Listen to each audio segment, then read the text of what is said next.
22 août 1989. Tout garde une éternité fantôme, disait Sri Aurobindo dans sa Vitri. C'est la plus terrible des vérités. On est constamment, jour et nuit, et pendant des décades devant ça.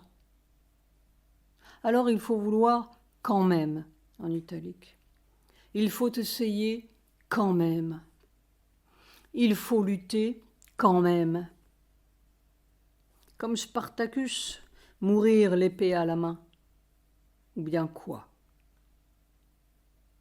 Mais je comprends très bien que le salut est physique. Il n'y en a pas d'autre. Il faut démolir les murs de ce cirque, sinon les civilisations, entre guillemets, peuvent tourner indéfiniment et les âges. Je me sens tellement au bout. Cette nuit, j'ai vu ces êtres mi-animaux, velus, mi-hommes, qui semblaient faire leur danse, les bras en l'air.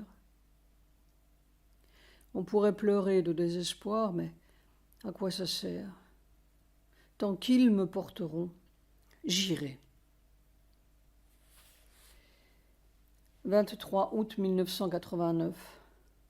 Dans cette tempête de foudre, F majuscule, le corps gémit comme un torturé. Si je ne lui vissais pas la bouche, il crierait ou hurlerait. Jusqu'où ça ira? Nuit du 23-24 août 1989. Sujata voit ceci. Elle me voit transportant un tout petit radiateur électrique éteint. Puis je n'ai plus la force et je m'assois par terre contre le mur de ma chambre. Elle me prend dans ses bras pour me porter sur mon lit. J'étais vêtue de bleu foncé. C'est-à-dire que les forces de la vieille vie s'en vont. 25 août 1989. Ma perpétuelle question. Où est le centre de cette résistance de fer? Ou bien est-ce un centre innombrable autant qu'il y a de muscles, de tendons, de nerfs et tout le Bataclan? Autant qu'il y a d'atomes peut-être. Donc, tout le système sans faille. Où est la faille? Y a-t-il une faille? Ou bien est-ce une lente trouée, millimètre par millimètre, à force de douleur et de ténacité? On ne sait pas. Alors on continue et on continue sans savoir ce qui améliorera, entre guillemets, la situation, si elle est améliorable, point d'exclamation entre parenthèses. Évidemment, le poisson sur le sable n'améliore pas la situation du poisson. À force de soubresauts, on finira bien peut-être par inventer, entre guillemets, la nouvelle respiration. Et aussi, il faut que le moment terrestre soit venu et que tout le système terrestre soit au point, entre guillemets, ou à point, point d'exclamation. Alors, un dernier soubresaut et on y sera. Un dernier millimètre et on débarquera au grand soleil. G majuscule, S majuscule. Swarma, c'est une telle torture. Je ne sais plus. Viens à mon secours. Je ne sais plus. Le fait de savoir, en italique, que nous sommes dans une prison cruelle est une grande aide. On peut lutter contre des gardiens cruels, mais on ne lutte pas contre le salut médical. Après tout, c'est une grâce, G majuscule, si l'on veut sortir de cette ignoble chose. Nuit du 25-26 août 1989. Je courais mais alors avec une vitesse et surtout une puissance qui m'étonnait moi-même, dans une nuit complète, en italique, une nuit noire. On m'a certainement donné cette vision pour me rassurer. Tu vois, tu avances et tu cours même. C'est curieux, ce n'est pas la première vision de ce genre, et chaque fois, je suis dans une nuit complète. Mais ce qui me frappait cette nuit, c'était de grandes enjambées puissantes. Je ne me serais pas cru comme cela. Ce qui me préoccupe, en fait, ce n'est pas la rapidité de mon avance, entre guillemets, mais c'est la densité de l'obstruction dans mon corps. Une densité de fer.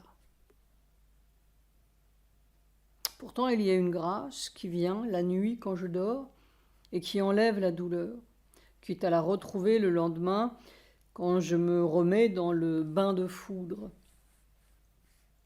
27 août 1989. Le corps, ce n'est pas quelqu'un qui dit « je », c'est quelqu'un qui dit « nous ». Il prie pour tous les corps, il souffre pour tous les corps. La matière a tout fait et naturellement le sens a tout à fait et naturellement le sens de l'unité. C'est le lieu même de l'unité. Le mental, c'est le lieu de la diversité, et le vital, c'est le lieu de la contradiction. Il n'y a pas de mur et des années-lumière dans la matière. Il y a un seul.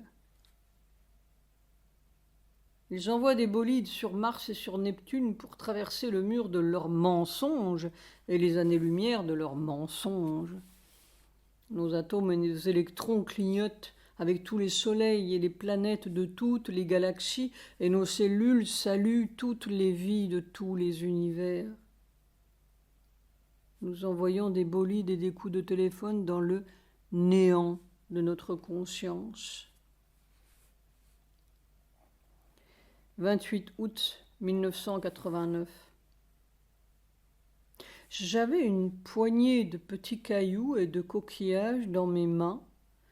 Je les ai égrenés sur le chemin et maintenant mes mains sont vides. On serait tenté de dire que c'est une course, entre guillemets, à travers la douleur, l'épuisement et la nuit d'une non-connaissance totale. Chaque matin, il faut que j'empoigne mon courage à deux mains pour rentrer dans ce tunnel. Je ne sais pas pourquoi je continue à tenir ces notes désespérantes. Le principal, c'est de continuer à tenir debout, c'est tout. Soit, j'ai l'impression que la seule loi qui reste, c'est la douleur. Tout le reste, c'est impossible.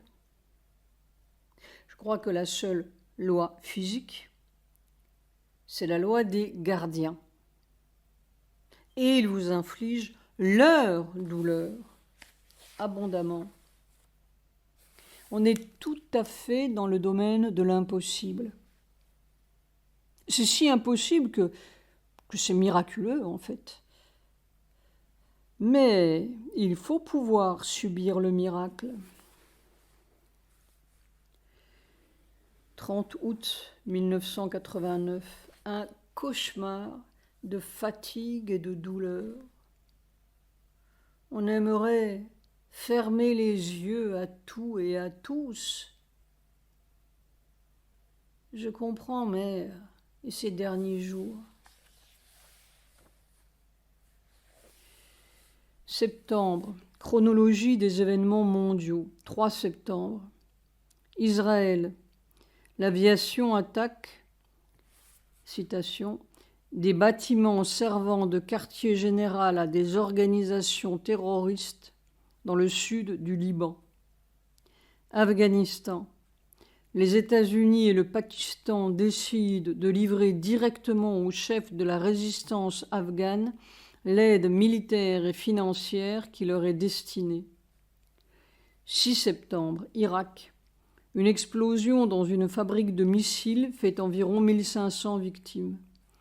8 septembre, Argentine. 40 000 personnes manifestent dans les rues de Buenos Aires pour protester contre l'amnistie des militaires annoncée par le président Saúl Carlos Menem. 9 septembre, Hongrie. Des milliers de réfugiés est-allemands passent à l'ouest. 15 septembre, Afrique du Sud. Une grande marche contre l'apartheid réunit environ 10 000 manifestants dans le centre de Johannesburg. Népal. Environ 1500 opposants du Parti du Congrès sont arrêtés par les autorités. 16 septembre, Chine. Le typhon Vera s'abat sur la province Zhejiang. 162 personnes sont tuées et 154 portées disparues.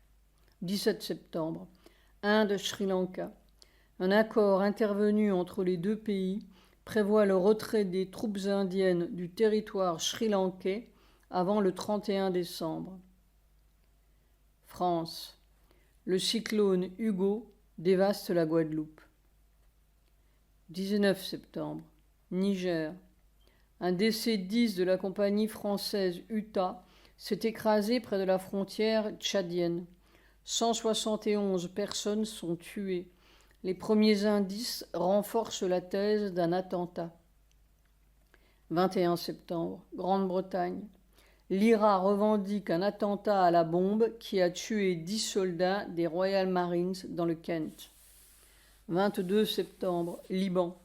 Un plan de paix proposé par la Ligue arabe est accepté sans réserve par le général Aoun, chef de la milice chrétienne. 24 septembre, Italie. Après 8 ans d'enquête, la police a établi formellement le lien entre la mafia calabraise et les terroristes palestiniens dans l'importation d'armes. 25 septembre, France. À Paris, les dissidents chinois fondent la première organisation d'opposition, la Fédération pour la démocratie en Chine. 26 septembre, Grèce. Pavlos Bakoyannis, porte-parole de la Nouvelle Démocratie, est tué dans un attentat à Athènes, revendiqué par l'organisation terroriste du 17 novembre. 27 septembre, Canada.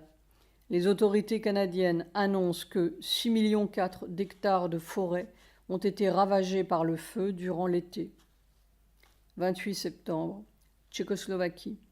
Plusieurs centaines de réfugiés est-allemands arrivent chaque jour dans l'ambassade de la RFA à Prague. 1er septembre 1989. Ce subconscient de la vie et de la matière, c'est tout à fait comme les inscriptions sur les pierres tombales. 6J. C'est là et ça reste gravé, collé là pendant des siècles et des éternités. Il faut démolir la tombe, c'est le seul moyen. C'est la plus désespérante des réalités à affronter. Je me souviens encore de cette rencontre avec Sri Aurobindo une nuit, il y a plusieurs années. Je lui disais, il y a des siècles de chagrin dans le cœur des hommes. On dirait que je sens tous les hommes. Il faut avoir une foi et une ténacité plus vieilles que les tombes. Ceux-là d'avant. Comment je vis, je ne sais pas. On dirait que la seule réalité, entre guillemets, matérielle qui reste, c'est la douleur. 2 septembre 1989. On ne peut pas en italique, se consoler de ces mutilations et ces blessures de la vie, ces interminables sigies. On peut seulement les changer en feu et en une détermination plus farouche de sortir de cet inconsolable système, S majuscule. J'ai la grâce d'essayer, G majuscule. Sri Aurobindo parlait d'un nouveau principe de matière. Est-ce que cela voudrait dire une matière qui ne serait plus construite sur cette implacable coagulation d'atomes? Une matière souple? La difficulté, c'est ce squelette. 4 septembre 1989. Le piétinement, martèlement. 5 septembre 1989. Il y a quelque chose d'inexplicable dans cette valve centrale. Il ne reste plus beaucoup de vie dans mon corps. C'est quelque chose d'autre qui me fait marcher.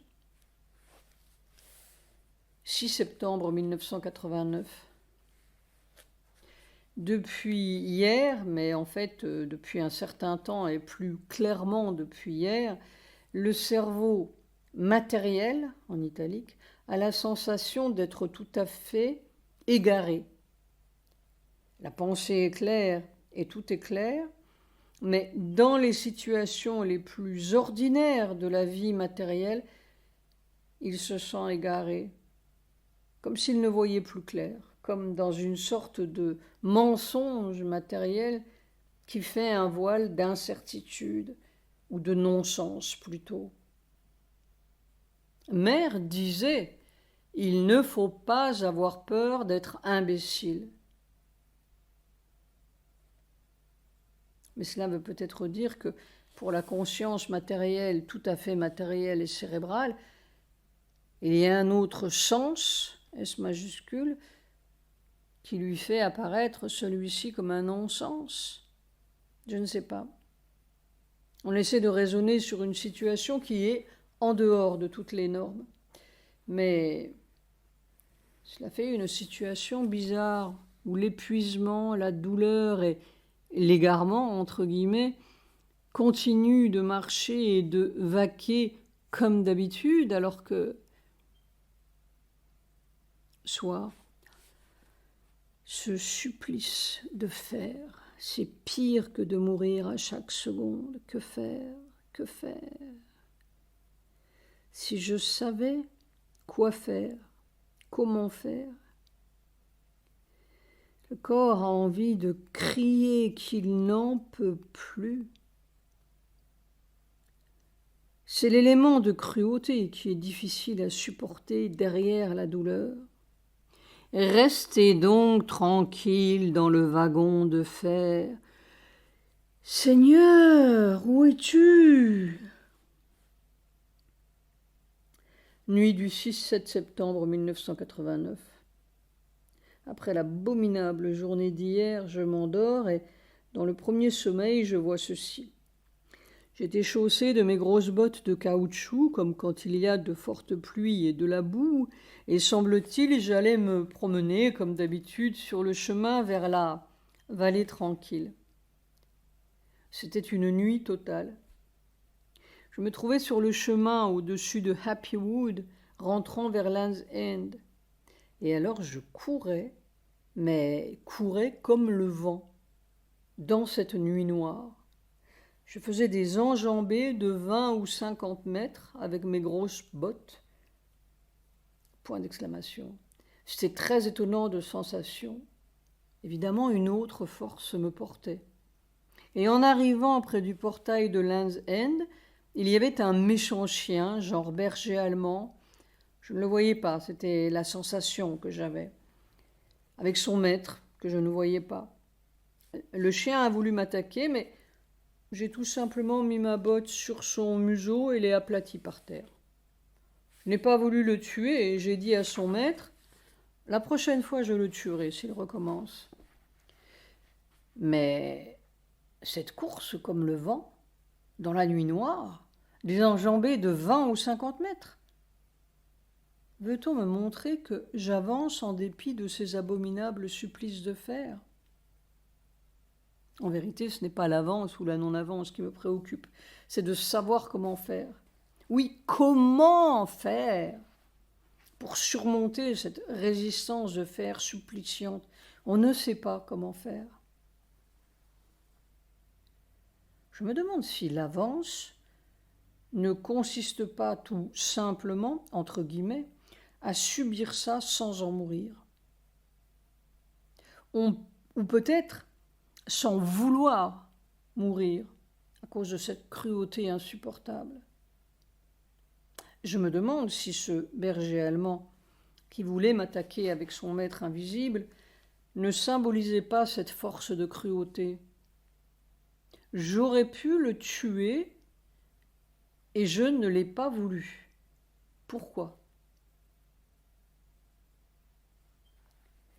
The world was built by death. This world was built by cruelty. C'est Sri Aurobindo qui a dit cela. Il savait. Ce monde fut construit par la mort. Ce monde fut construit par la cruauté.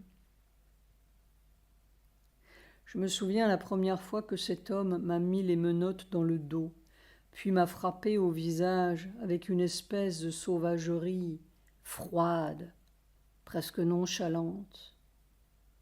J'ai éprouvé une immense tristesse,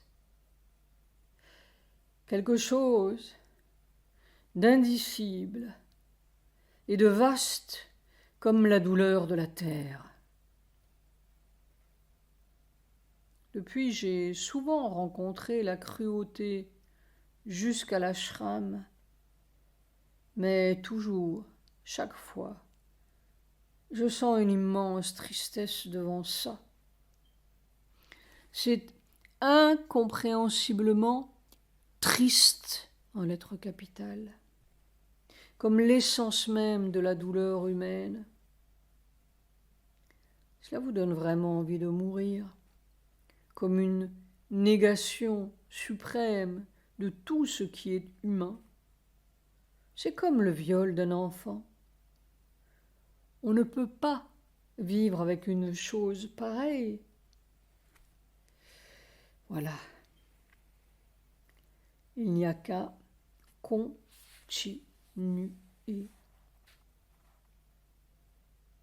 Soit il y a, entre guillemets, la douleur telle qu'elle est, et puis il y a une autre douleur, D majuscule, qui a des griffes.